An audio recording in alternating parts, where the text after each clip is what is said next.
오늘은 마음을 청결하게 하자라는 제목으로 함께 말씀을 나누겠습니다. 여러분, 사람의 본성은 착할까요, 악할까요? 여러분 어떻게 생각하십니까? 성경을 한번 보겠습니다. 누가복음 11장 39절 말씀 보겠습니다. 시작. 그러나 주님께서는 그에게 말씀하셨다. 지금은 너희 바리새파 사람들은 잔과 접시의 겉은 깨끗하게 하지만 너희 속에는 탐욕과 악독이 가득하다. 할렐루야. 자, 이 말씀에 보니까 사람은 원래 탐욕과 악독이 가득하다 그랬죠. 그러니까 그 사람의 마음은 이렇게 착한 건 아닌 것 같고 그 속에 아주 욕심, 탐욕이 가득하다 이 말씀이죠. 그래서 오늘은 마음을 청소하려면 어떻게 해야 되는가? 예수님이 산상수훈 8복 중에서 가르쳐 주신 말씀을 좀 배우려고 합니다.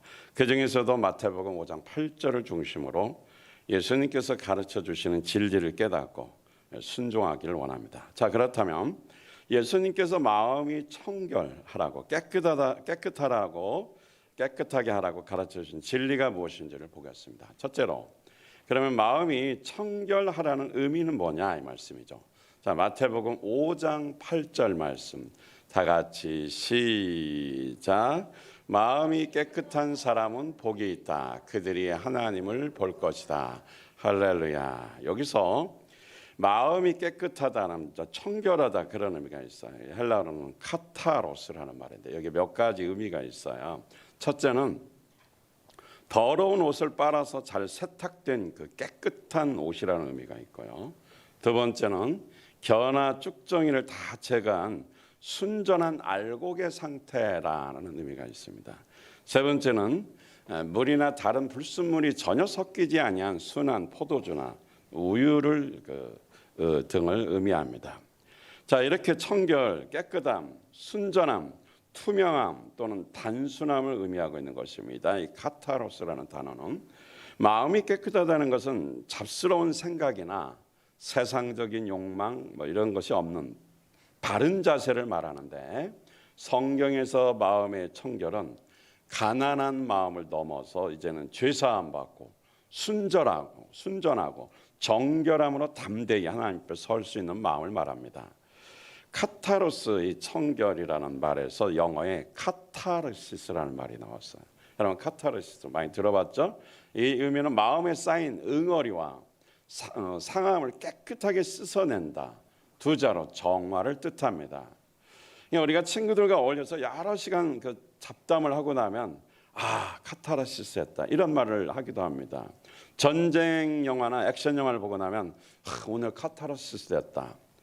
우리가 어떤 어려움을 겪을 때 실컷 울고 나면 어떻게 마음이 후련해지죠.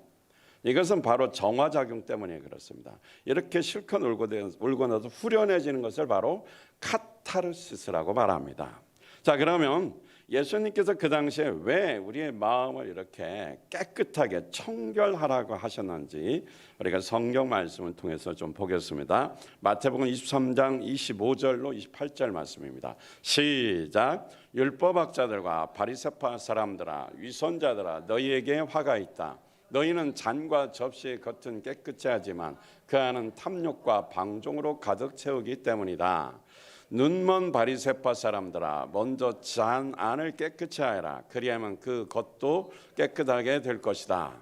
율법학자들과 바리새파 사람들아, 위선자들아, 너희에게 화가 있다. 너희는 휘칠한 무덤과 같기 때문이다. 그 겉 아름답게 보이지만 그 안에는 죽은 사람의 뼈와 온갖 더러운 것이 가득하다. 이와 같이 너희도 겉으로는 사람에게 의롭게 보이지만 속에는 위선과 불법이 가득하도다. 아멘. 혁천 씨, 거기서 막 중간에서 흔들으니까 여기 내가 이렇게 너가 보이니까 내가 막 머리가 흔들려. 가만히 좀 계셔 주실래요? 자, 이 말씀에 보면 바리새파와 사두개파, 이 서기관 율법사들이죠. 이 사람들은 정결의식을 얼마나 철저히 지켰는지 모릅니다. 그들은 집안에 들어가고 나갈 때 어떻게 발을 씻고 손을 항상 씻었습니다. 자, 요즘 우리의 삶이 하나 바뀐 게 하나 있어요. 우리도 뭐가 바뀌었죠? 전 안에 있든 밖에 있든 틈만 나면 손을 씻고 세척을 하고 뭐 소독을 하잖아. 이 코로나 팬데믹 현상의 장점 중에 하나인 것 같습니다. 이것이 이제 우리도 손 씻는 게 생활화됐는데, 우리 같은 경우는 뭐 마스크도 이제 하나 더 끼죠. 그래서 여러분도 다 입을 막고 계십니다. 아쉬운 건 아멘 소리가 잘 안 나오는 것 빼고는 아주 그 말이 없어서 좋긴 좋습니다. 예. 자, 예수님도 손을 씻고 옷을 깨끗하게 입는 습관을 책망한 것은 아닙니다. 외형적으로는 잘하고 있었습니다. 또 그걸 칭찬한 거죠. 정결 예식이 담긴 그 정신을 이해하지 못하고 단지 의식만 지키는 것에 대해서 지적을 한 것입니다. 예수님은 형식적인 예배와 기도 생활이 아니라 마음이 깨끗한 가운데 하나님을 만나고 성전에 들어가서 예배하기를 원하는 것입니다. 뭐가 깨끗해야 된다고요? 마음. 여러분들 제일 나올 때 분주하게 오는 것은 하나님이 별로 기뻐하지 않아요. 여유 있게 와서 마음이 안정된 가운데 깨끗한 가운데 예배드려야 되는 거죠. 그런데 다른 생각을 가지고 예배드리면 그건 이미 죄악이에요. 주님의 책망을 받게 되어 있습니다. 그래서 이 바리새인과 서기관들이 겉으로는 얼마나 거룩한지 몰라. 첫째, 옷이 깨끗해요. 그 다음에 목부터 아래까지 다 가리고 있어요. 육신이라고는 얼굴만 겨우 보일까 말까입니다. 그리고 걸음걸이도 점잖습니다. 말하는 것도 얼마나 점잖은지 몰라요. 근데 문제는 마음도 그래야 되는데 마음은 너무 지저분한 거예요. 우리 마음이 깨끗해야 된다는 거죠. 그래서 그들이 종교적인 예식으로는 너무 깨끗하고 거룩하고 좋은데 말씀과 기도 모든 신앙생활이 어떻게 해요? 속이 깨끗지 않으니까 이건 위선적이고 가식적이라는 거죠. 그래서 본문을 보면 겉과 속이 다른 모습을 보시고서 하나님을 진정으로 만나려면 내면을 깨끗하게 하라. 청소하라는 말이에요. 마음을 청소하라는 것입니다. 따라서 합니다. 나의 마음을 청소해야 한다. 이것은 주님의 명령이에요. 그런데 이 바리새인과 서기관들, 사두개파들은 그 내면은 위선과 불법이 가득 찼다고 지적해 줬어요. 그래서 너희들은 정결한 마음으로 살아가라. 깨끗한 마음으로 하나님을 만나라. 주님께서 이렇게 명령하신 것입니다. 사랑하는 성도 여러분, 우리가 사실 부흥회를 지난주에 마쳤지만 이제부터 시작이지만 시작의 부흥회를 지난주에 마쳤지만 사실 이 부흥회 얼마 동안 준비했어요? 맞추는 사람은 제가 나중에 그 캔으로 된 한국에서 잘 구할 수 없는 거 하나 줄게요.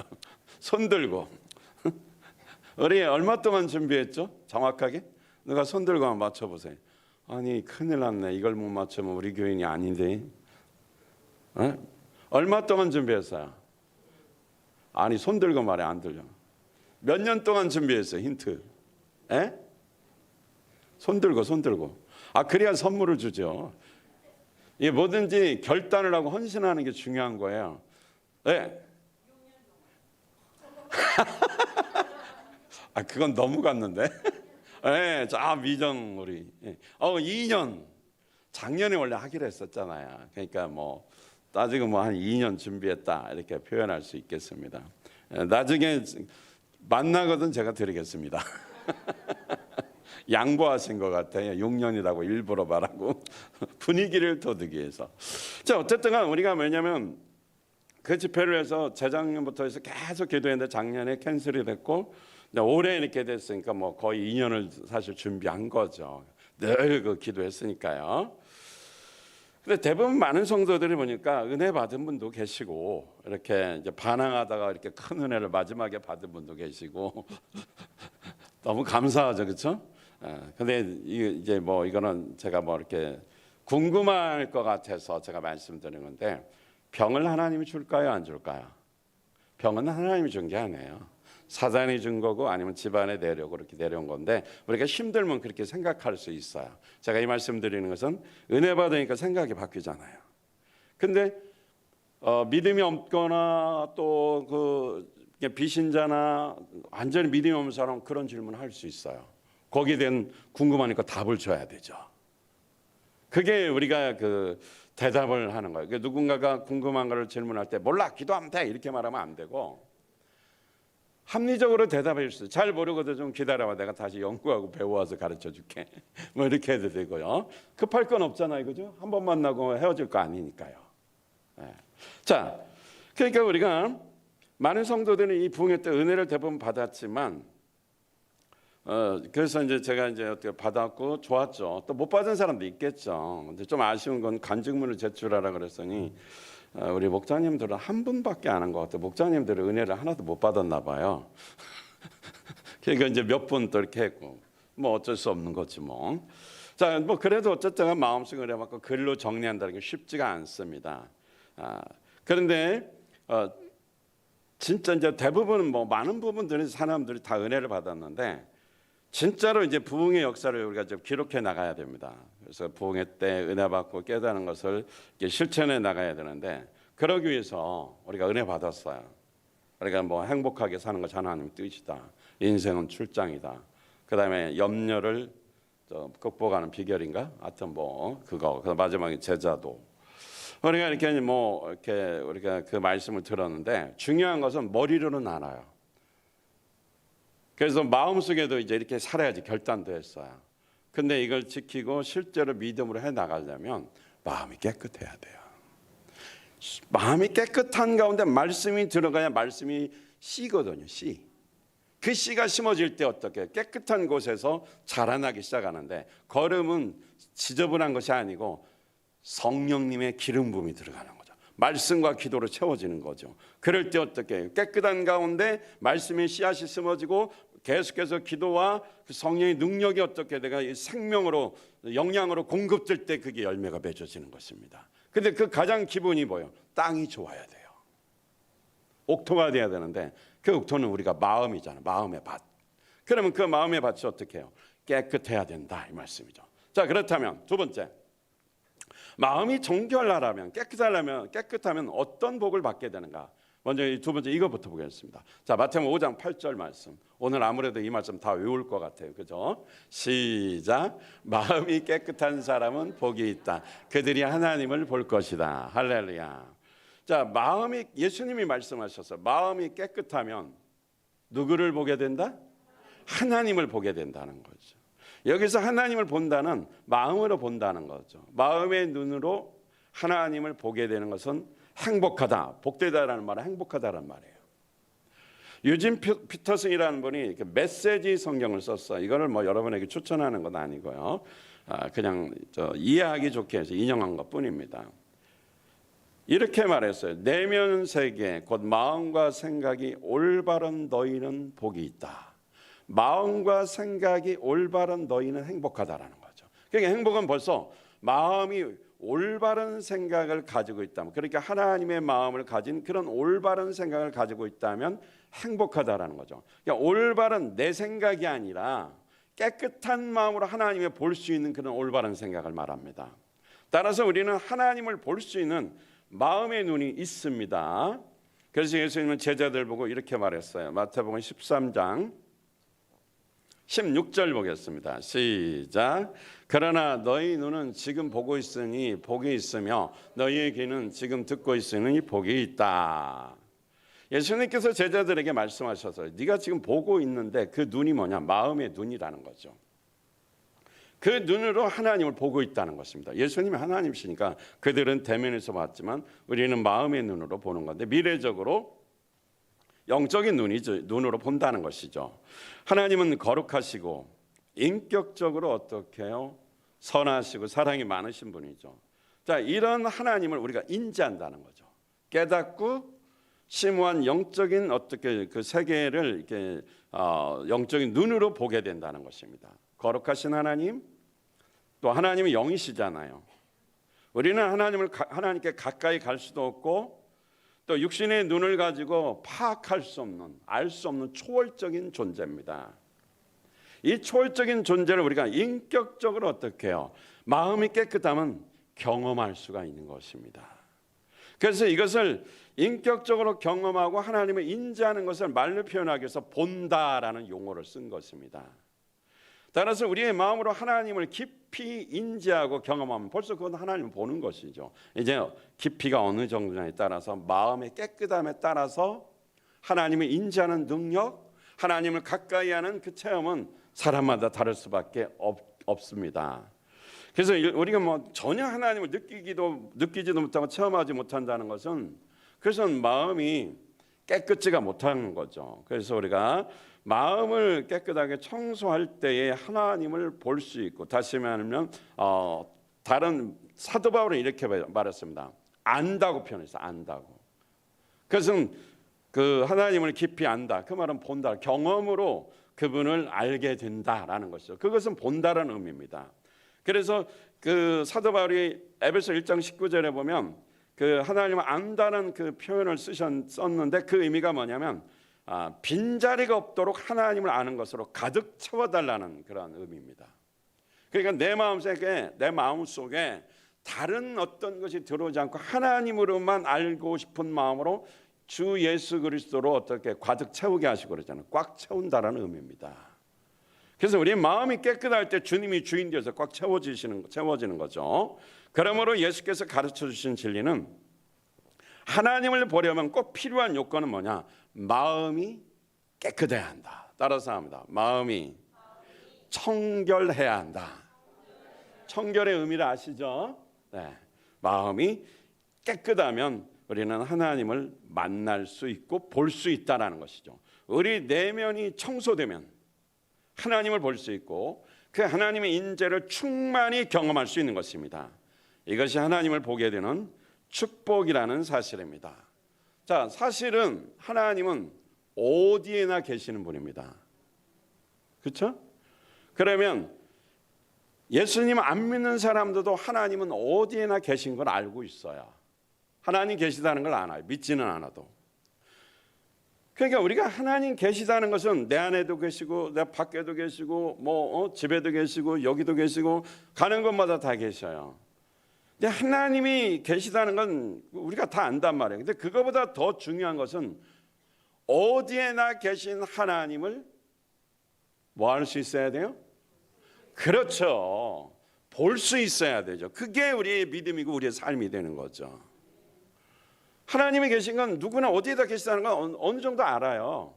또 교회 다니고 예수 믿고 구원받고 하나님의 자녀다 그러면은 하나님은 어디에나 계신 거 알아요. 문제는 어디에나 계신 하나님 나와 함께하면서 그 하나님이 내가 느껴지고 보여져야 된다는 것이죠. 생각 속에 머무는 추상적인 하나님이 아니라 구체적인 하나님을 볼 수 있어야 돼요. 하나님 예수를 만나는 경험이죠. 그럼 어떻게 됩니까? 가치관이 바뀌기 시작하는 거예요. 우리 자매님이 굉장히 미워하고 원망하고 아주 오늘 간증이 예화가 제가 할 필요가 없어요. 마지막에 회개할 때 그 부분을 좀 다루려고 그랬는데 근데 주님이 다른 하나의 생각을 바꿔주니까 뭐예요? 미움이 원망이 그 어떻게 가치관이 어떻게 되는 거예요? 바뀌어지는 거예요. 남을 원망했던 게 이제는 내 모습 속에서 주님을 진심으로 바라보는 가치관으로 바꿔지잖아요. 그러니까 하나님을 보기 시작하면 원망했던 세상, 절망했던 내 마음, 부정적인 내 생각, 그리고 세속적인 가치관, 물질 중심의 가치관이 하나님 나라를 위한 가치관으로 바꿔지게 되어 있습니다. 오늘 하나님 만나시기 바랍니다. 그 예수 그리스도를 보는 자가 되기를 바랍니다. 직접적으로 주님의 터치 속에 만지심 속에 체험이 있기를 바라겠습니다. 신앙생활은 뜬구름 잡기가 아닙니다. 마음이 깨끗하면 실제로 경험하게 됩니다. 그런데 이런 뜬구름 잡기가 되는 이유가 내가 마음이 어떻게 깨끗해서 주님을 만날 준비가 안 되니까 그런 생각을 하게 되는 것입니다. 우리가 어린 시절에 사실 불가능했던 것을 이렇게 생각할 때가 많습니다. 그런데 어른이 되면 그 일이 실제로 진행이 되고 가능하다는 것을 알고 실천하게 됩니다. 우리가 어디에나 계신 하나님을 인식하고 보는 사람은 믿음을 가지고 무한 가능성의 비전을 보기 시작합니다. 이 비전의 사람들은 어떻게 보면 약간 뻥쟁이 같아요. 현실하고 너무 안 맞아. 비전이 너무 큰 사람들은 뻥쟁이 같고 그냥 말도 안 되는 소리를 하고 있어요. 그런데 하나님으로부터 받은 비전의 사람은 그 생각을 할 수 있어요. 왜냐하면 비전이라는 것은 내가 내 손으로 그냥 내 마음대로 할 수 있으면 비전 아니죠. 그냥 하면 되죠. 하나님이 내게 그 비전을 보여주시거나 알게 해줄 때는 내가 할 수 없는 걸 보여주시는 거예요. 그것은 가능한 건 믿음밖에 없어요. 믿음만이 가능한 거예요. 그러니까 하나님을 봐야 돼요. 그 하나님을 실제적으로 경험하고 만나야 됩니다. 사랑하는 성도 여러분, 여기에 모인 여러분들이 그냥 뜬구름 잡듯이 신앙생활 하지 말고 그 하나님을 만나서 하나하나 진짜 하나님이 주신 그 은혜, 하나님이 해결해 주시고 하나하나 한 걸음 인도하시는 그 삶을 통해서 하나하나 여러분들 주님을 사랑하고 실천하는 은혜가 있기를 바랍니다. 그리고 한 가지 이루어 나가는 모습을 눈으로 보시기를 바라겠습니다. 나의 시각과 생각이 아니라 우주 만물을 창조하셨고 나 한 사람 살리고 나를 죽음 가운데서 살리시고 지옥에서 건져내시기 위해서 가장 사랑하는 아들을 십자가에 못 박아 피 흘려 잔인하게 내 대신 죄값을 거기다 뒤집어 씌워 죽이시고 나를 선택했어요. 이것이 하나님의 사랑인데 이 사랑이 가슴 깊이 와닿아야 됩니다. 머리로만 아는 이론이 아니라 실제로 내 마음속에 예를 들면 여러분들 이건 쉽잖아요. 어떤 사람이 그 심장 이식할 때 죽는데 내 대신 그 한 사람이 띄어서 죽어가지고 살면 그 은혜 잊을 수가 없잖아요. 신장 이식이죠. 그 제가 아는 어떤 분이 청주에 사시는 분인데 그 목사님 아들이에요. 이게 없었는데 어떤 여자 전사님이 15년 전에 이식을 해줘서 지금 축구 선수하면서 잘 살고 있대요. 근데 그 전해준 분이 이름도 없이 누군지를 밝히지 않고 그 신장을 이식해 준 거죠. 근데 그 목사님과 그 가족이 너무 감사해서 15년 동안 찾았는데 못 찾았대요. 그러다가 그 친구분이 저기 기독교 방송에 나가서 얘기했더니 아무래도 오늘 그 방송을 촬영하는 분이 그 주인공 같다고. 그래서 물어봤더니 그 사람이 맞은 거예요. 근데 그 다음 주에 이 청주에 있는 이분도 방송에 그 녹화하기로 결정된 거죠. 그냥 한 주 사이에 두 분이 이렇게 했는데 모르는 사람끼리 하는 것처럼 됐는데 나중에 보니까 은혜를 주고 은혜를 받은 사람들이에요. 감격해가지고 난리 난 거죠. 나를 위해서 육신의 기능을 하나 띄워준 그 여자 전도사님인데 뭐 나이도 있는 것 같아요. 이제 개척했대요. 그러니 그 은혜가 너무 감사해서 15년을 찾았다는 거죠. 근데 찾았으니 그래서 드디어 상봉했다고 페이스북에 이렇게 써놨는데 보니까 울고 서로 이야기하고 난리가 났답니다. 신장 하나 띄워줬는데. 근데 예수님은 내 대신 뭘 줬어요? 목숨을 줬는데 여러분 기도할 때마다 찬양할 때마다 설교 들을 때마다 주의 은혜 너무 감사하다 울고 불고 난리가 나십니까? 졸기 바쁘지. 은혜를 망각하면 배은 망각하면 안 돼요. 그러니까 뭐요? 정말 우리는 하나님의 사랑을 깊이 체험해야 된다는 거죠. 그 주님을 만나면 보게 되면 생각이 바뀌는 거죠. 사랑하는 성도 여러분, 지금 현실이 너무 어려워요. 사실은 성공보다 실패하는 여건이 훨씬 더 많이 보이는 현실에 살고 있습니다. 이런 세상에 적어도 그리스도인 청년들과 성도들은 절망하기보다는 되긴 뭘 돼. 원망보다는 불평보다는 내가 이 집 구석에 안 태어나고 다른 데 좀 저 S자 들어간 데 태어났으면 뭐 이런 생각도 할 거예요. 그죠? 기업 회사. 요즘에는 카카가 뭐 유행이다며 뭐 그런 쪽에 그런 생각도 한단 말이에요. 부모를 원망하기도 하죠. 그러나 우리는 이런 것보다는 실패를 어떤 두려워하거나 환경을 원망하기보다는 어디에나 계신 하나님을 찾고 만나면 이 세상의 주인이 하나님이시고 더군다나 내 목숨 대신에 자기 목숨을 바치신 주님이시지 않습니까? 그 사랑을 어떻게 비교할 수 있겠어요? 그러니까 그 하나님만 볼 수 있다면, 그 하나님은 진짜 예수 그리스도의 구세주 주인님으로 만나고 믿고 그 하나님을 볼 수만 있고 알 수만 있다면, 그 실패와 절망은 어떻게 해요? 떠나는 것입니다. 가치관이 바뀌고 승리할 수 있고 믿음의 자리에 서게 된다는 것입니다. 이스라엘 백성들은 광야 40년 동안 거치면서 여러 가지 훈련을 받았습니다. 하나님의 백성으로 든든하게 서 있는 약속도 그래서 드디어 어떻게 해요? 40년이 지난 후에 받았어요. 불신과 어리석음으로 하나님을 실망시켰다면 그 백성들도 하나님의 손에 이끌려서 하나님께서 원하시는, 그러니까 불신과 원망과 어리석음으로 실망시켰던 그 백성도 하나님의 손에 붙들리니까 사람으로 만들어져서 그 약속을 받았다라는 것이죠. 사랑하는 특별히 우리 청년들, 우리 성도님들, 오늘도 하나님은 그 자녀가 거룩한 백성으로 만들어지기를 원하신다는 것입니다. 고난의 훈련 과정을 겪으면서 하나님을 볼 수 있기를 원합니다. 고난이라는 것은, 따라서 합시다. 고난은 축복의 통로이다. 인생이 쉽게 풀리는 것은 타락의 징조고 멸망의 징조입니다. 너무 고생도 안 하고 잘 풀리는 것은, 그건 타락하고 멸망하기 딱 좋아요. 십상이다 이 말이에요. 인생의 쓴맛을 봐야 돼요. 고난을 겪으면, 거기서 고난을 겪고 난 후에 성공과 어떤 출세 아니면 어떤 이루고자 하는 목적이 성취됐을 때 그건 값진 거예요. 너무나 힘들게 얻었기 때문에 쉽게 버릴 수가 없어요. 과거에 너무 고생을 했는데 어떻게 그걸 잊고 그걸 쉽게 버립니까? 그러나 쉽게 한 것은 쉽게 타락하고 멸망합니다.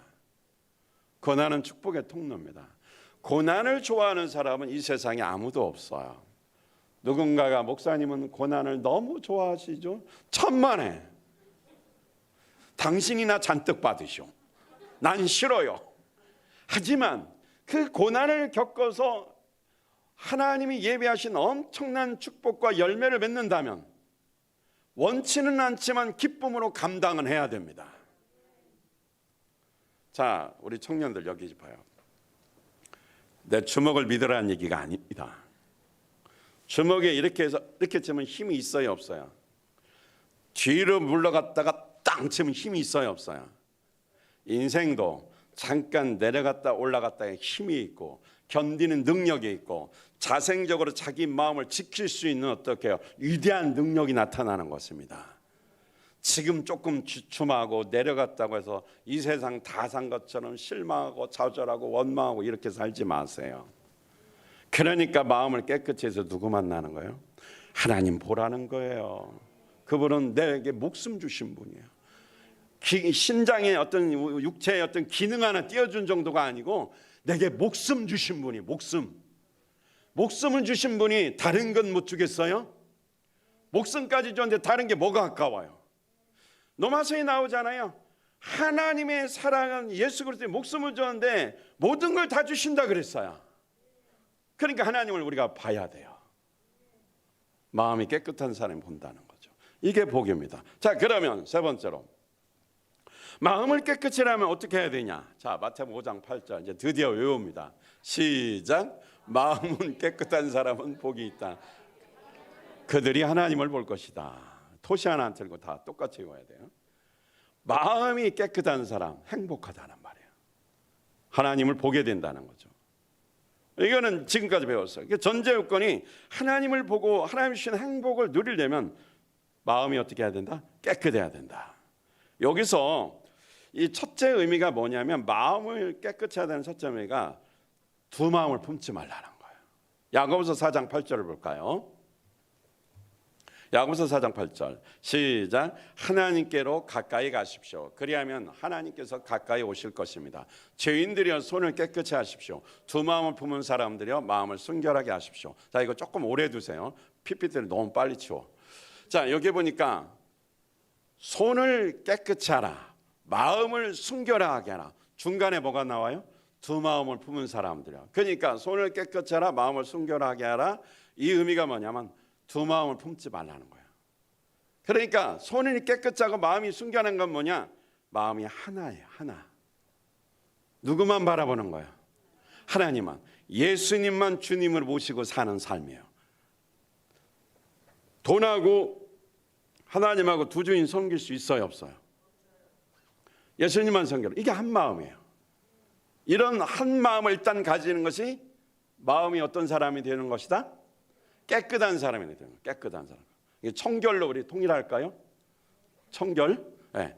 그러니까 마음이 청결한 사람은 예수님만 주님으로 모시고 사랑하는 사람. 두 주인 섬기지 않는다는 거죠. 두 마음을 보면 정결함이 없다라고 그랬습니다. 자, 우리가 베드로 알죠? 이제 화면 보여주세요. 베드로를 보면 예수님이 물 위로 걸어올 때 한밤중에 풍랑일 때 걸어오셨잖아요. 그래서 막 귀신이 다 난리가 났어요. 그래서 내니 두려워 말라 예수님께서 말씀하셨어요. 그랬더니 베드로가 진짜 주님이시면 나를 어디로 걸어오라고 하라?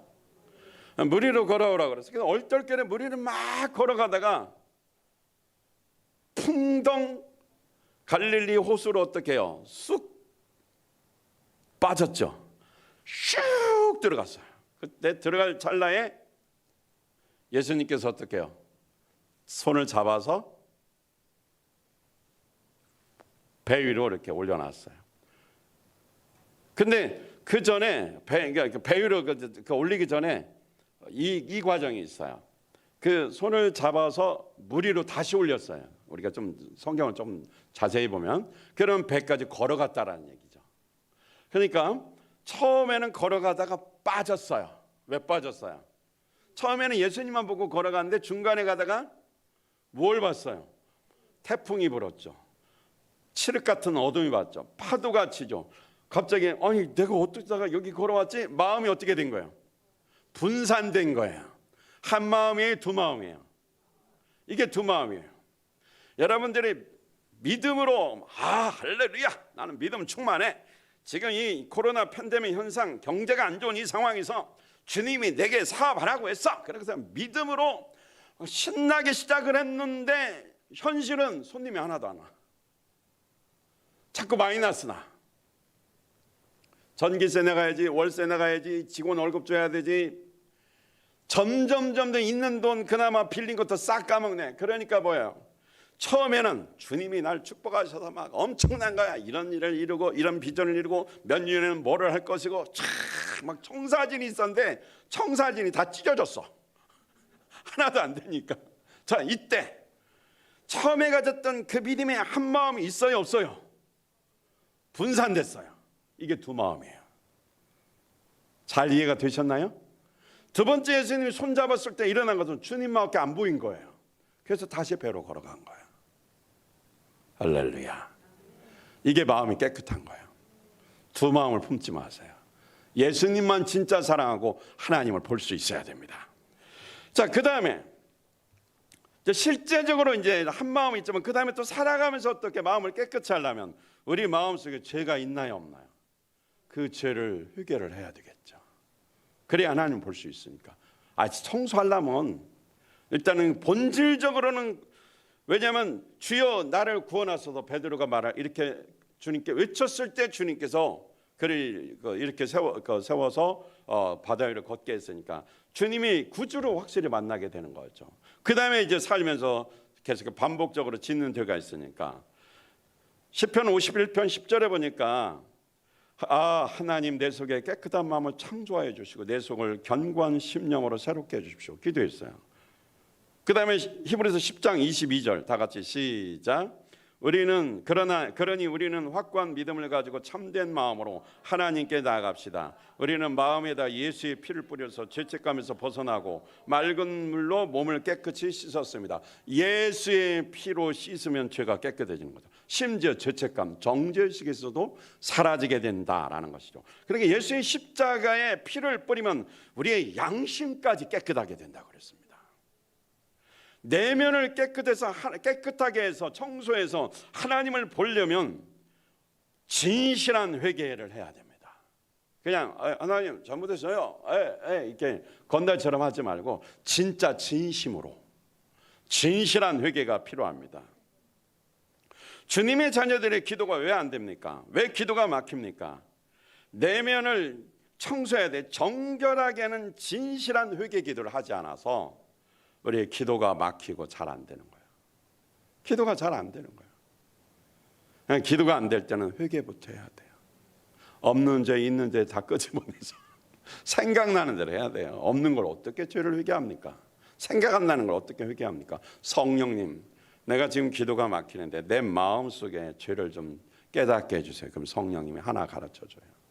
야, 회개해서 기분 좋다 그랬더니 두 번째는 조금 더 깊은 거 꺼내줘요. 야, 신난다 그러고 야, 이 정도면 됐지 그랬더니 더 심각한 거 꺼내줘요.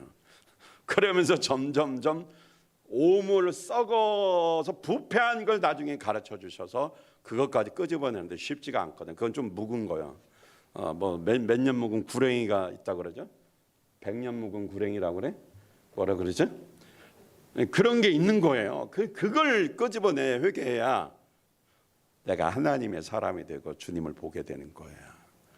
주님을 보시기를 바랍니다. 그러기 위해서 회개하라는 거죠. 그럼 뭘 회개하냐? 잘 모르죠. 아까 말한 것처럼 눈 감고 주님, 내 죄가 무엇입니까? 내가 죄가 없다고 우기지 말고 하나님 앞에서 내 모습을 봐야 돼요.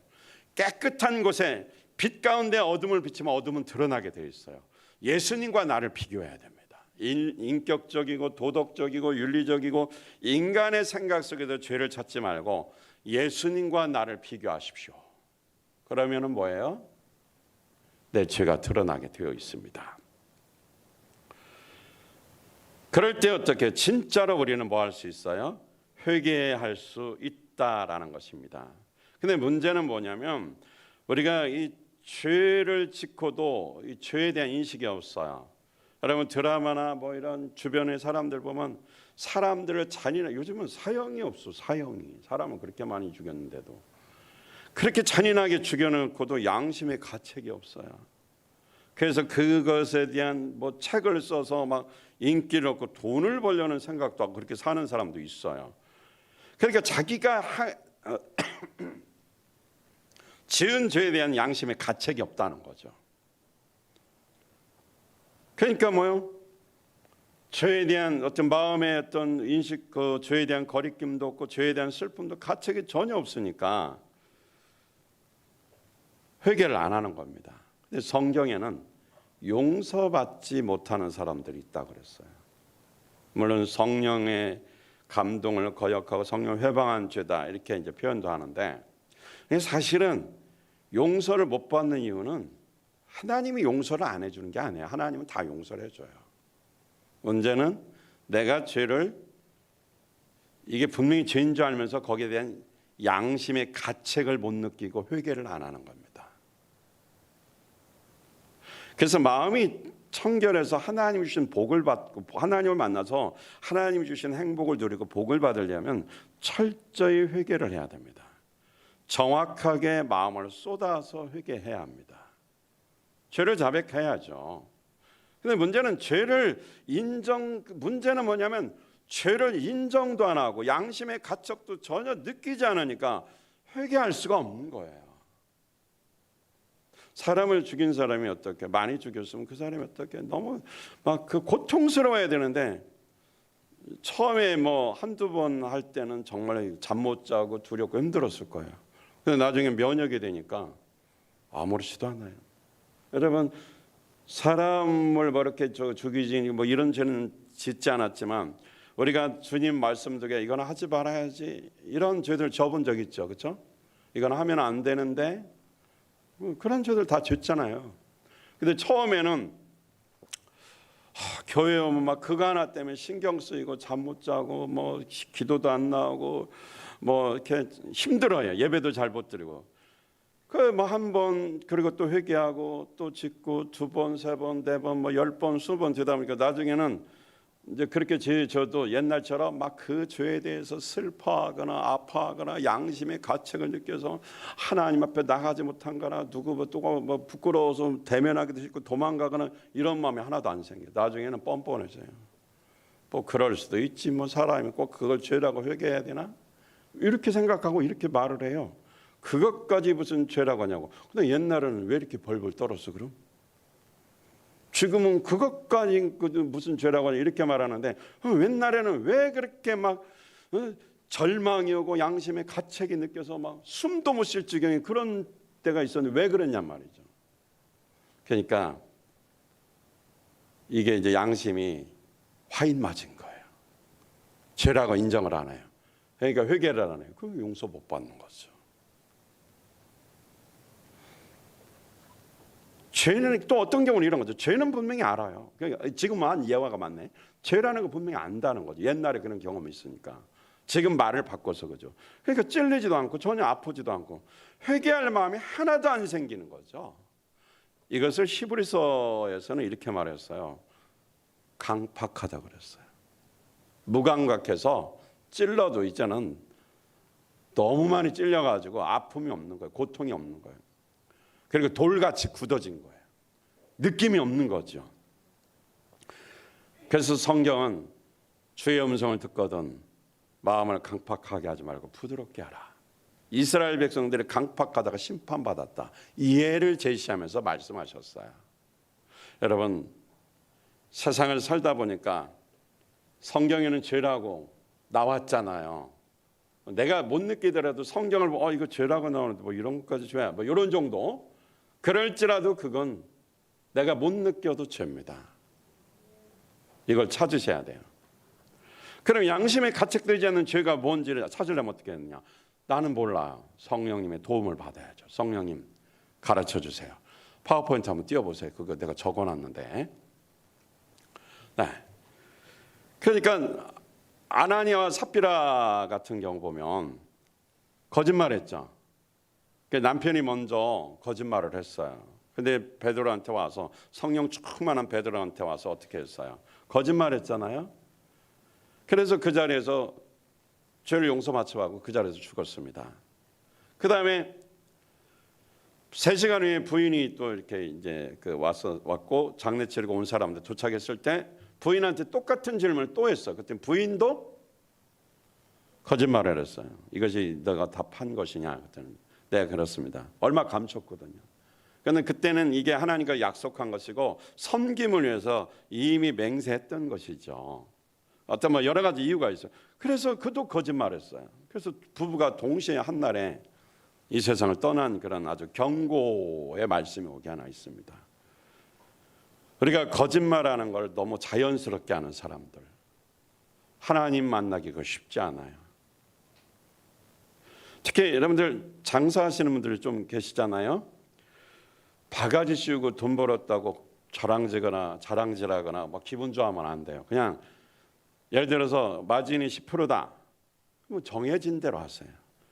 그 정부의 정해진 가격대로. 깎아달라는 것에 대해서는 좀 문제가, 그거는 뭐 자기 융통성이지만 어쨌든 거짓말을 해서 바가지 씌우면 안 되고, 이런 거 있잖아. 뭐 10%인데 30% 받는 거.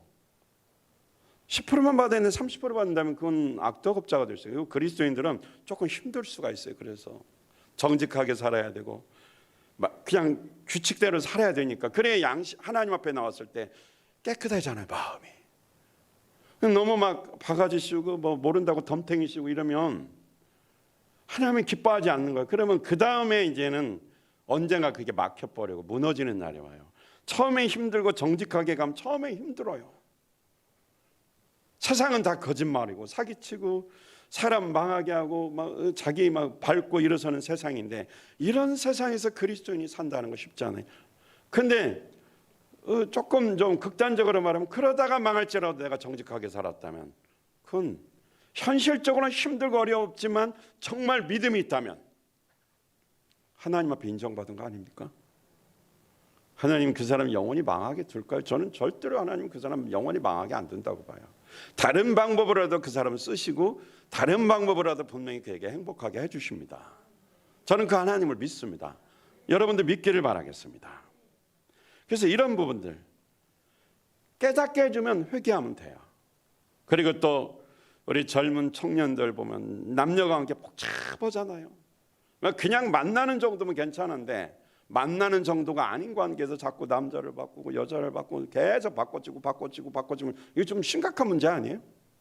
요즘에 좀 그런 게 많이 있더라고요. 이 세상 애들 보니까 우리 교회 애들은 내가 안 따라다녀봐서 모르겠는데 뒷조사를 안 해봐서 모르겠어요. 근데 세상은 다 그래요. 그걸 아무렇지도 않게 생각을 해요. 근데 그리스도인으로서 우리는 성령님께서 그게 죄다 그러면 어떻게 해요? 정리하면서 어떻게 해야 돼요?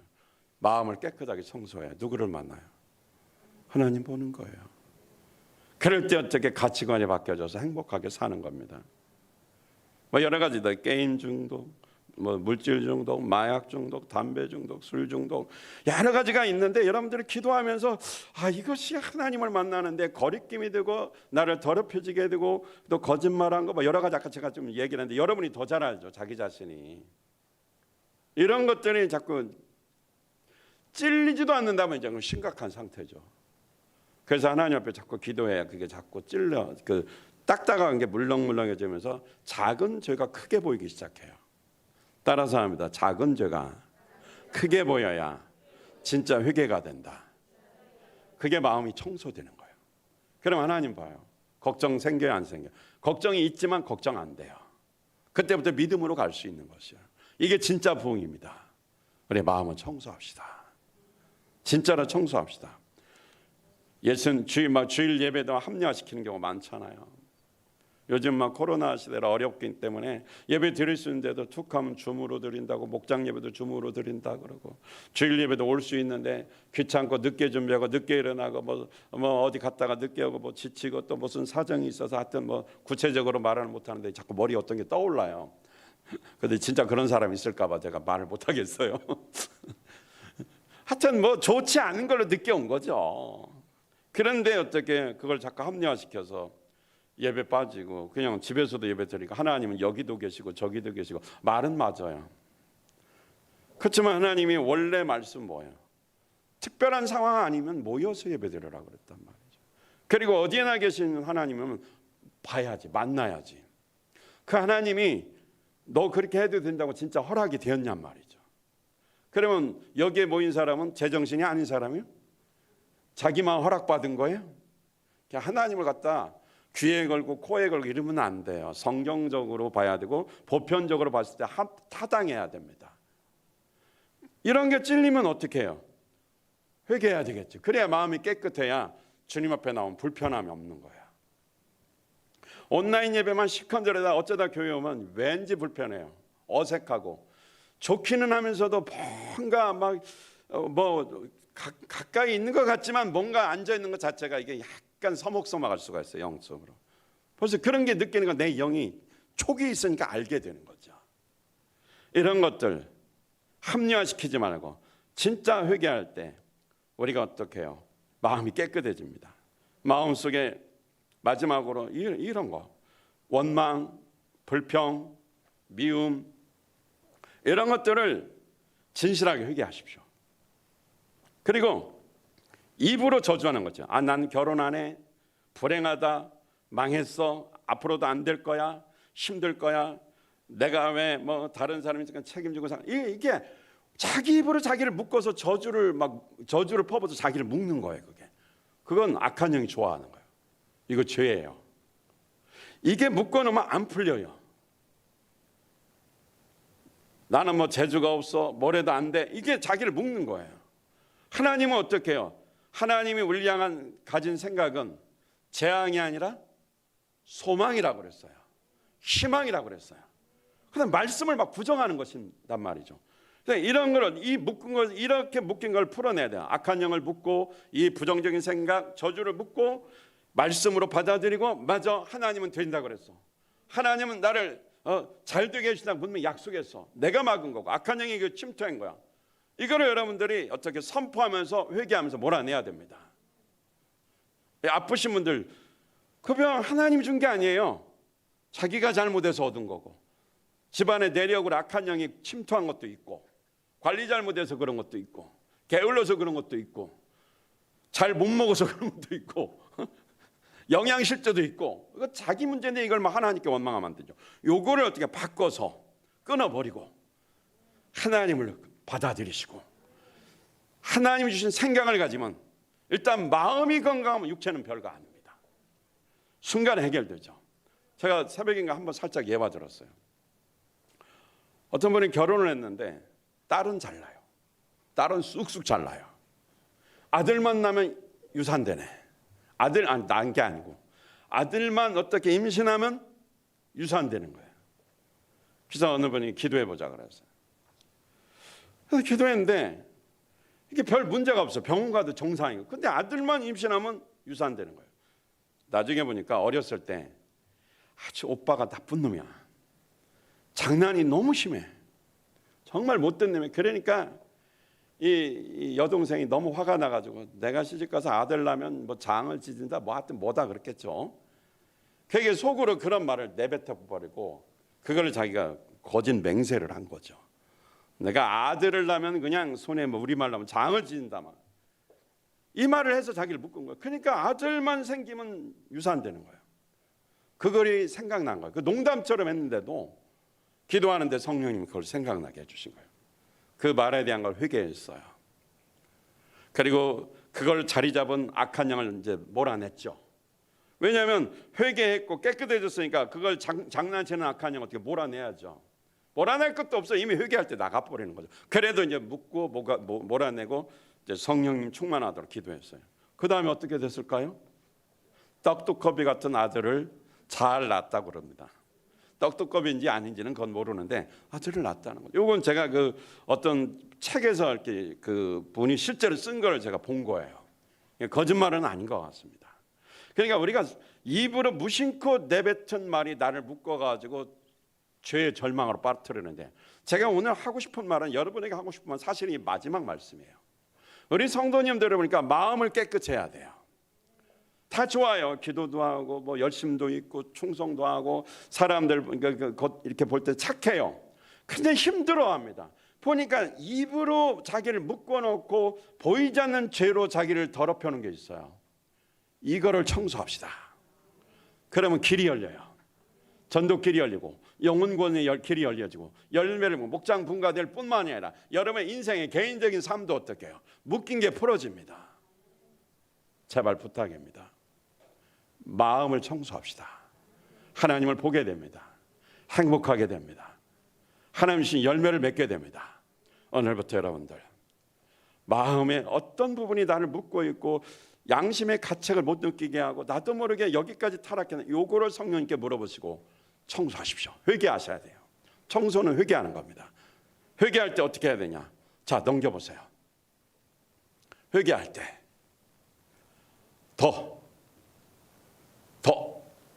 자, 죄 때문에 마음이 심히 아파야 돼요. 양심의 가책을 받아 몹시 괴로워야 돼요. 회개할 때 이런 마음이 있어야 돼요. 죄에 대해서 막 치가 떨리도록 이 죄가 싫어야 돼요. 막 죄 때문에 죽고 싶은 심정이 생길 정도로 이 마음이 있어야 돼요. 그 다음에 이 죄에 대한 영적인 분노가 일어나서 마치 원수같이 여겨지는 마음이 있어야 됩니다. 이걸 어디서 이렇게 뺏겼나 어떻게 잘 알지? 책 찾아보세요. 안 나와요. 저의 경험입니다. 그 다음에 또 넘겨보세요. 그럼 마음을 청소하면 얻는 복은 뭐냐? 하나님을 만날 수 있어요. 기도가 잘 됩니다. 내적인 치유를 받게 됩니다. 또 넘겨보세요.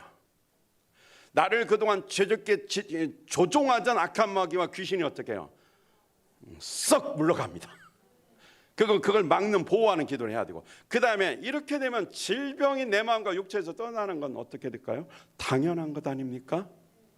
자, 이 믿음을 가지시고 철저히 회개하시면 청소하셔서 행복하고 주님과 만나는 기쁨의 생활이 되시기를 예수 그리스도 이름으로 축원드립니다. 할렐루야. 자, 여러분 쓰세요. 이제 오늘 결단한 거 그냥 두리뭉실하게 쓰지 말고 좀 진실하게 쓰세요. 지난번 거 왜 영상을 안 올렸냐면 너무 그냥 허술하게 그냥 지나가는 말을 써서 쓸 게 없었어요. 진심을 고하세요. 여러분 뭐 이름 쓰라는 거 아니니까 진실하게. 자, 진실하게 2분만 딱 시간 드리겠습니다.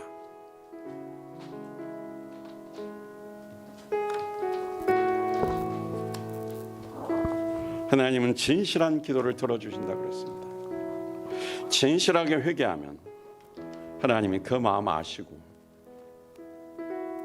우리를 회개토록 인도하시고 이끌어 주시는 것입니다. 여러분은 진실한 마음으로 고백으로 쓰시고 이렇게 살겠습니다. 구체적으로 좀 결단하시기를 축복합니다.